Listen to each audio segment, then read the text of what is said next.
Naturally, when I turn on the camera, the sun comes out. Hi, welcome back to my channel. Today is Monday and it is the start of a new reading vlog. I am trying for the first time to do a reading vlog during the week and not a weekend reading vlog while I'm working. So this will be interesting. If you're seeing this, it's a good sign. It's a sign that everything happened according to plan and I actually have stuff to post, so yay! I am not currently reading much, so it's perfect to start the week off and this vlog off with choosing my TBR. I'm actually already reading two books, but one of them is Tower of Dawn by Sarah J. Maas, and we won't count that one because I am reading it very slowly. It's in the middle of a series, so it probably won't be as interesting for you to watch, and also I cannot reasonably finish it within the week. Also, I'm currently reading the final revival of Opal and Nev by, let me go grab my phone, by Donnie Walton. I'm currently listening to it on audio and I'm really enjoying it so far. So we can start off by that one and then we will choose some books. So the final revival of Opal and Nev reminds me so much of Daisy Jones and the Six. We have this band, this duo, this singer-songwriter situation, Opal and Nev, and they were very emblematic. They had a ton of potential, but something happened in the beginning of their careers that kind of threw that all away. And so they never really got the chance to be as big as they could have been because of something that happened. And now, on top of that, we have the daughter of one of the members of the band, who is a journalist, trying to piece everything together, not only to understand her father better and to kind of understand that part of her life, but also to understand the band and the whole situation and everything that happened. And the reason for all of this retelling of history is because Opal and Nev are considering doing one last tour to wrap up their careers. Now, I'll tell you my plans when it comes to my TBR. So let's go. This is not the best angle, but it'll do. What I have in mind so far is reading this new release, which I've heard already so many incredible reviews, and I am so excited to pick this one up. This is All My Rage by Sabaa Tahir. From what I've heard so far, this is one of those very emotional YA contemporaries, and I've heard people say that it destroyed them, that it made them cry, and I don't remember the last time I cried with a YA contemporary, so I'm really excited to give it a chance. So that is definitely the plan for this week. And on top of this one, I've been feeling the urge to read nonfiction, and specifically this one. Wait. This one, We Are the Weather. They actually kind of match because they have like this white-ish beige backdrop and then color. This is We Are the Weather by Jonathan Safran Foer. This is the writer of Eating Animals, and I have to say that I picked this up because of Lena Norms. If you don't follow her, I highly recommend that you do. I love her videos so much, and this is one of her favorite books. This is kind of the sequel to Eating Animals. If you've read that book, you know what it is about. I've never read that one, but I know it's very much about saving the planet through veganism and just not eating animals as a whole. From what I've heard, this is more, it has more of a memoir aspect than Eating Animals, which is more like academic and focused on facts and everything. So I've never read anything by this author before. I'm interested to see if his writing style agrees with me or not, and I'm really curious to see what I'll learn from it. So these are the plan, as well as finishing the final revival of Opal and Nev. That's the plan for this week. Good morning. Today is Tuesday and I just got ready to go to work, so I need to go in a couple minutes. but I wanted to update you that I started reading We Are the Weather yesterday evening. So I did have the audiobook available to me, so I started listening to that, and I enjoy it so far. So I'll continue on with the audiobook, and I'll be reading along at the same time with the physical copy. So far I'm still in a very introductory place, but at the same time it's already interesting because the way the author is talking about climate change and the climate crisis is in a way that I haven't seen before. It's very much from an author perspective, because he's saying that the climate crisis does not create a good narrative. There's not really a way for us to tell a good story about the climate crisis and how a good story is so important for humans to understand things. We as humans really live off of stories and how things are presented to us. And the way he says it is that climate change and the climate crisis is the most boring story scientists could ever tell.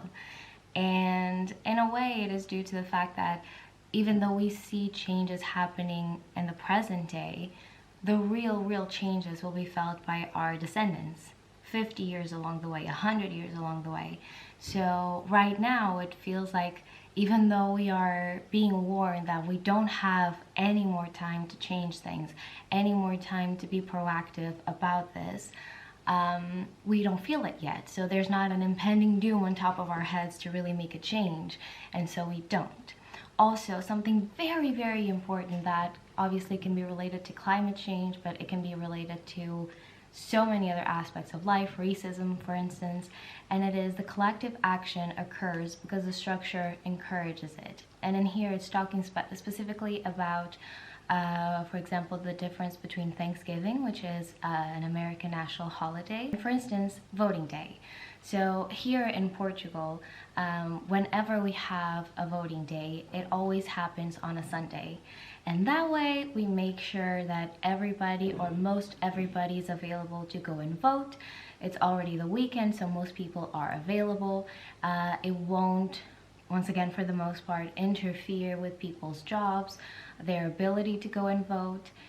And here in Portugal, it's really easy. But in this book, I don't really know exactly, but I know that the voting system in the United States is very difficult. And here it explains precisely that, how the structure of Thanksgiving enables people to actually go home and enjoy the holiday because everybody is doing that, and voting day is not the same thing. So all in all, the way that this is worded is very interesting for us to think about, the way that we do certain things with the structure is already there to make it easier for us to do it and to make it happen. And that is pretty much the reading update for now.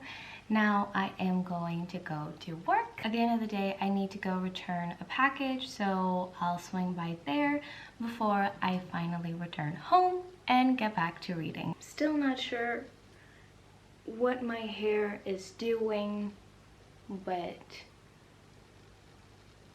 let's just go with it. Today is Wednesday, and I didn't update anymore yesterday because it was a very busy day after work, and so I didn't really have that much time to read and do much of anything. So today is a new day. I'm back from work and I have a couple things to update you on. So today I managed to read a little more of the final revival of Opal and Nev. And more as I'm reading that book, I am realizing that even though it is telling the story of this rock duo and of their career in the music industry and all of that, and obviously of these two people, these two characters, it's becoming clearer and clearer that the point of the story is really to understand the circumstances of a specific event. What is interesting though is that we are seeing that parallel to her kind of bringing down this ideal that she created, especially of Opal, because Opal is this incredibly remarkable Black woman, especially in the rock industry and in the music industry. And the journalist, I think her name is Sunny, she has been idolizing Opal for pretty much her whole life, and she is now kind of pulling back the veil and really understanding that she is not just this idol that she created. She is a person with a lot of flaws, and now she's trying to put the pieces together as to who is possibly to blame for her father's death. Because we are so divided in what we're trying to do with this book, some parts of it feel a little bit dragged out. I understand that we are giving time for every character to breathe and to tell their story and everything, so we're making the most of the narrative, but at the same time this feels a little bit dragged out to me. I still maintain that if you enjoy Daisy Jones and the Six, you need to pick this up because this is very similar.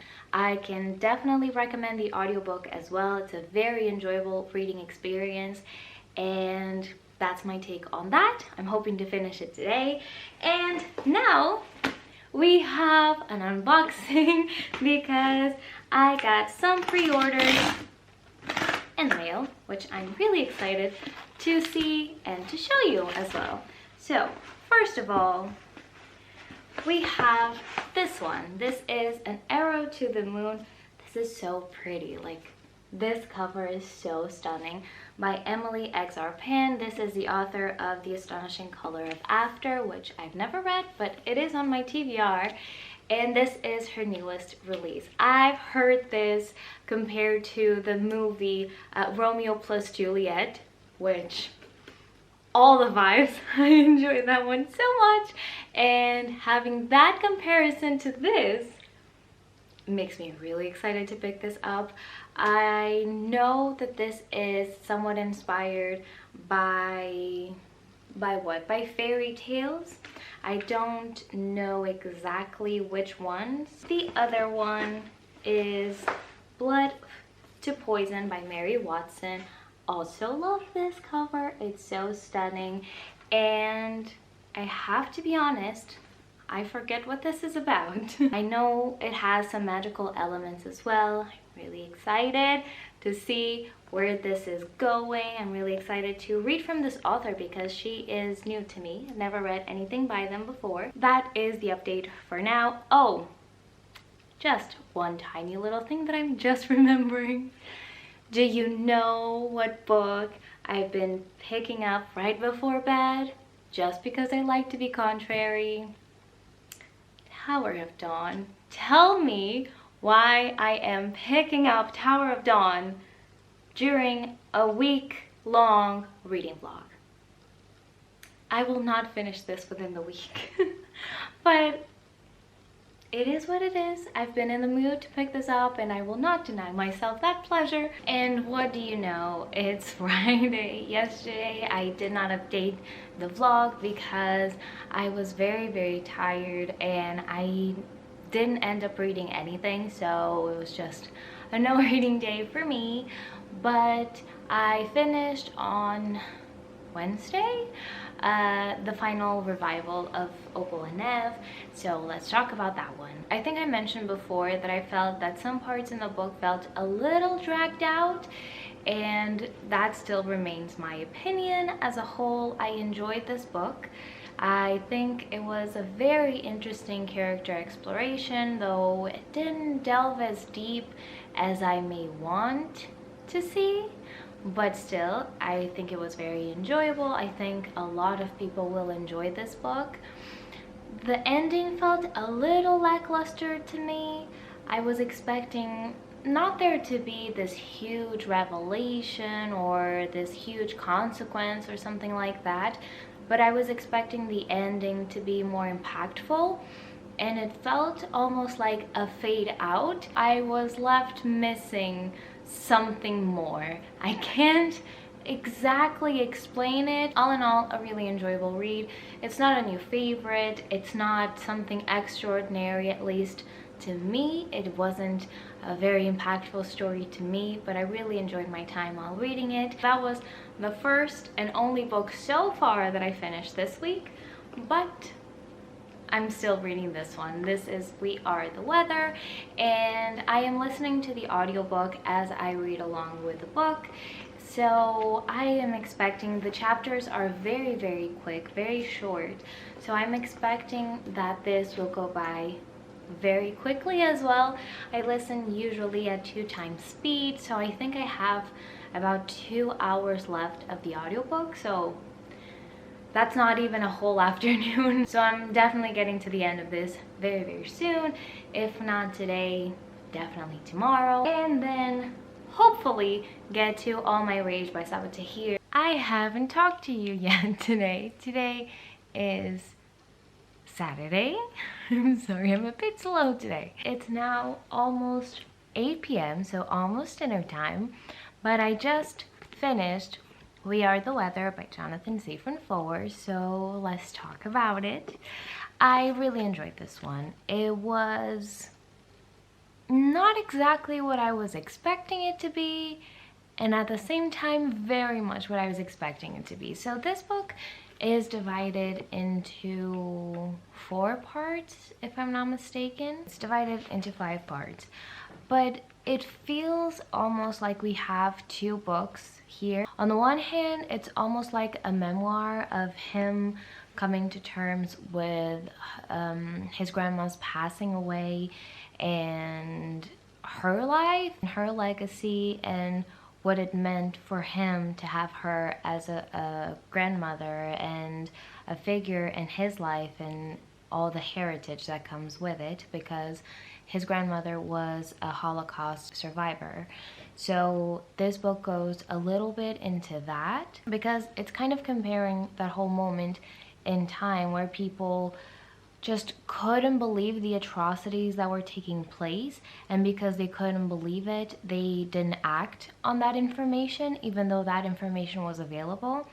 And he kind of connects those events to the way that we are dealing currently with the climate crisis, the fact that we have all of these facts available, and that is the second part of this book. This book is very fact focused on everything you could possibly want regarding climate change and the climate crisis. It's very hard for you to take everything in and let it simmer.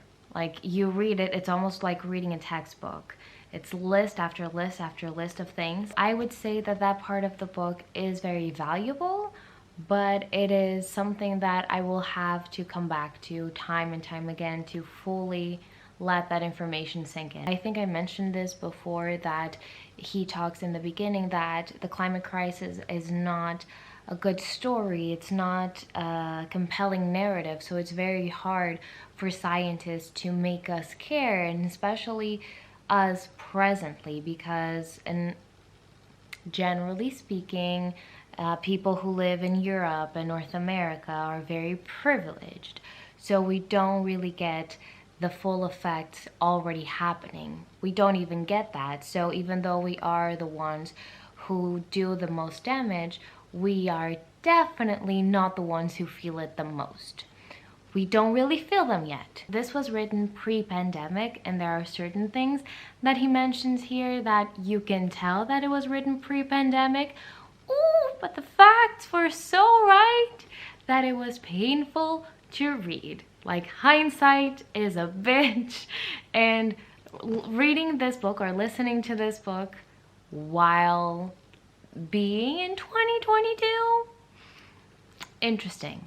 It was very interesting, because the way that we as society and we as humanity deal and have dealt with the pandemic is very reminiscent to the way that we deal with climate crisis, unless we have like doom and gloom on top of our heads. We don't really do much about it, and whenever we feel slightly okay, slightly out of harm's way, we're back on our bullshit. If you've never read anything on climate change and on the climate crisis, I think this would be actually a very good one to start. Very interesting, and now you're currently standing on All My Rage by Sabbath here, which I am planning to read next. So the plan for the rest of Saturday is to read some of All My Rage and hopefully finish it tomorrow. Also, just a quick side note, Heartstopper came out this Friday and everybody is raving about Heartstopper.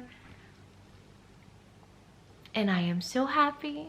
I am so happy that the reviews are so positive and that Heartstopper actually got the adaptation that it deserved. If you've been on my channel for a little bit, if you haven't, hi, I'm going to tell you a little fact about me. I love the Heartstopper graphic novels. I think everybody that reads them loves them. It's impossible not to. They're love in a book form. It's such a stunning story, such heartwarming characters, and everything about them. Everything about them is a hug in a book with a smile on their face, and I just love that whole series of graphic novels. If you haven't picked up Heartstopper, once again, I encourage you to do so. Maybe I can squeeze it in. I don't know. If I get to it, I'll tell you all about it. But just know that I am super excited to check that one out, especially because the reviews are so glowingly positive. And I am so happy that Heartstopper is in the world. More people are going to pick up the graphic novel as well, which I love. So yes. Have you watched that show yet? Tell me all about it. How did you find it? Did you love it? Let me know. Hi, it's Sunday. As you can see, I'm very much in a Sunday kind of outfit. Very cozy. And this is not a reading update because I still haven't read much. I've been editing a video and then I have been watching Heartstopper. It's so cute. It's so cute. So because I mentioned Heartstopper, I think in the last clip, I really wanted to do an update and tell you that I am currently on I just finished episode 3, so currently on episode 4.